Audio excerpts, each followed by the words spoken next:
Cuando empecé a investigar esto allá en la década del 70, porque los astronautas rusos estaban 4 meses en el espacio y los americanos estaban 8 días, y había que bajarlo porque tenían problemas en todo el organismo, todo en menos, excepto dos cosas. En 8 días estos pilotos de prueba tenían el colesterol aumentado y tenían hipertensión arterial. En 8 días estaban enfermos de colesterol y de hipertensión arterial. Y los rusos estaban 4 meses en el espacio, gente mayor, investigadores. Nosotros, me contaban después los investigadores rusos, no mandábamos al espacio pilotos de prueba, eran todos científicos, gente grande en su mayoría. Entonces ahí empecé a entender y a preocuparme un poco más por esto. Cuando le explicaba, después ya en el 97, en mi primer viaje a Rusia, a tomar contacto con esta gente que ya había estado acá, esta gente empieza a contarme de los secretos que en su momento fueron estas soluciones que ellos les encontraron con los problemas de salud en el espacio. Bueno, no era la falta de gravedad, como decían los trabajos de la NASA, sino a la falta de campo magnético terrestre. Influye ese campo magnético en nuestro campo magnético. Nosotros necesitamos tener nuestro propio campo magnético normal, positivo el cerebro, negativo ambos pies. Es decir, tenemos un campo magnético que no debe ser alterado. Respecto a eso, una de las cosas que vimos con la experiencia es que las personas que tenían varios implantes mentales, en algunos tenían alteración de su propio campo magnético cerebral, es decir, interfieren en nuestro funcionamiento electromagnético de los tejidos. Sigamos con este tema porque realmente es muy interesante. El hecho de caminar la superficie tomamos campo magnético. No tiene mucho sentido caminar en un quinto piso, en una cinta, en un gimnasio o en un departamento, cuando las losas del edificio no dejan pasar el campo magnético.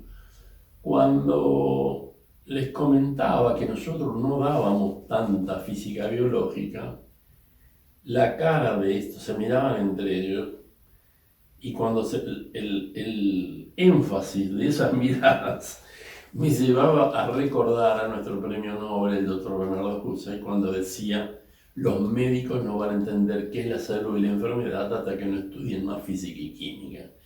Claro, dábamos muy poca física. Bueno, los avances en física en biofísica en los últimos años han sido muy grandes gracias a estas investigaciones. El más importante es también de la década del 50, es que las alteraciones electromagnéticas, lo investigó un profesor norteamericano de clínica médica, es que estas alteraciones electromagnéticas en los tejidos preceden en años la aparición de la enfermedad.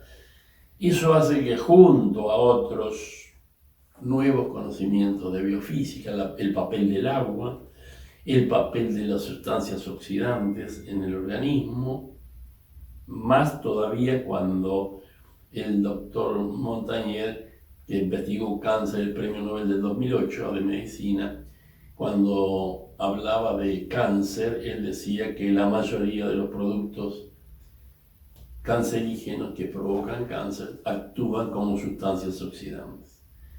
Eso hace, como lo hemos comentado varias veces ya, que los mecanismos antioxidantes propios se alteren, sean insuficientes. Después de varios años sean insuficientes. El paciente no lo sabe, la persona no lo sabe, cree que está bien porque no tiene síntomas, pero cada vez va aumentando, se llama estrés oxidativo cuando nos faltan antioxidantes, que eran los pacientes que lamentablemente perdimos durante el COVID. No sabían que ya estaban en déficit, se entraban en un déficit mayor, había coagulación en sus pequeños vasos y los perdíamos.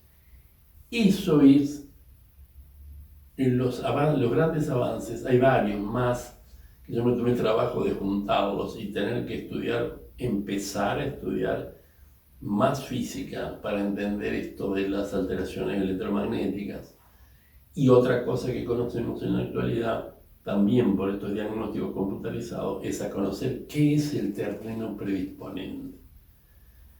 Son tejidos que ya en la actualidad, por estos productos, están más propensos a enfermarse porque no se ponen en marcha los mecanismos de defensa, porque el cerebro no recibe la información de que hay problemas. Porque, por ejemplo, el hígado es uno de los órganos más afectados y es quien tiene que poner en marcha el mecanismo de defensa de la inflamación y es quien tiene que terminarlo. De ahí la importancia de hacer prevención años antes de que aparezca la enfermedad, porque nada más ni nada menos que esta longevidad que nos da la medicina biomolecular hace que no tengamos enfermedades degenerativas. Entonces es un envejecimiento normal y natural. Si lo acompañamos con antioxidantes, como decía nuestro querido amigo a quien perdimos en la pandemia, el profesor Boeris, necesitamos antioxidantes ya por el solo proceso de consumir oxígeno. En la tercera edad necesitamos ayudar al organismo con antioxidantes. Esto es lo que queríamos comunicarles hoy. Podemos serle muy útiles con el equipamiento de la medicina biomolecular. Muchas gracias.